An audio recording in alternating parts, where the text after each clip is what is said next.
Nous vous proposons un tour d'horizon de l'actualité internationale. Le Burkina Faso, en proie à des défis sécuritaires complexes dans la région du Sahel, a pris des mesures décisives pour renforcer sa défense nationale. Le 2 janvier 2025, le capitaine Ibrahim Traoré, président du Faso, a signé un décret autorisant la création de 3 nouveaux bataillons d'intervention rapide, BIR, portant le total à 28 bataillons. Ces unités militaires cruciales seront positionnées stratégiquement dans les zones de Diapaga, Ougarou et Arbinda, des localités du Sahel où la menace terroriste est particulièrement aiguë. Les nouveaux bataillons, désignés comme le 26e BIR à Ougarou, le 27e BIR à Diapaga et le 28e BIR à Arbinda, sont intégrés au 4e groupement d'intervention rapide, GIR.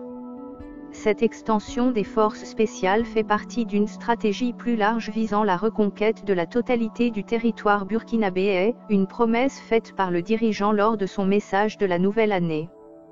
Traoré avait alors annoncé la création d'au moins 5 nouveaux BIR en 2025, soulignant l'urgence de sécuriser les zones rurales et urbaines du pays. Ces bataillons sont conçus pour être mobiles et réactifs, capables d'intervenir rapidement dans des situations de crise.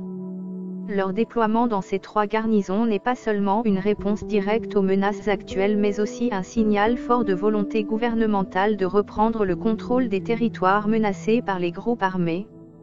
Les BIR, avec leur entraînement spécifique et leur équipement adapté, sont censés non seulement sécuriser ces régions mais aussi encourager le retour des populations déplacées et le rétablissement des services de base.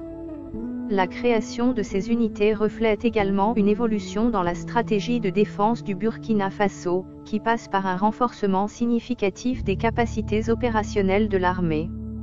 Le gouvernement a investi dans la formation et l'équipement de ses troupes, cherchant à combiner efficacité militaire avec une présence rassurante pour les civils. Cependant, cette militarisation accrue suscite des débats au niveau national et international concernant les implications sur les droits humains et la gouvernance.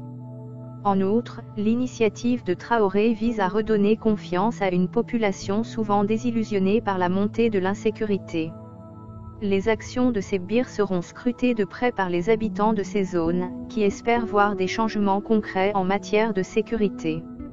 Le succès de cette stratégie dépendra non seulement de la capacité des BIR à neutraliser les menaces mais aussi de l'intégration de ces actions dans une approche holistique de développement et de paix.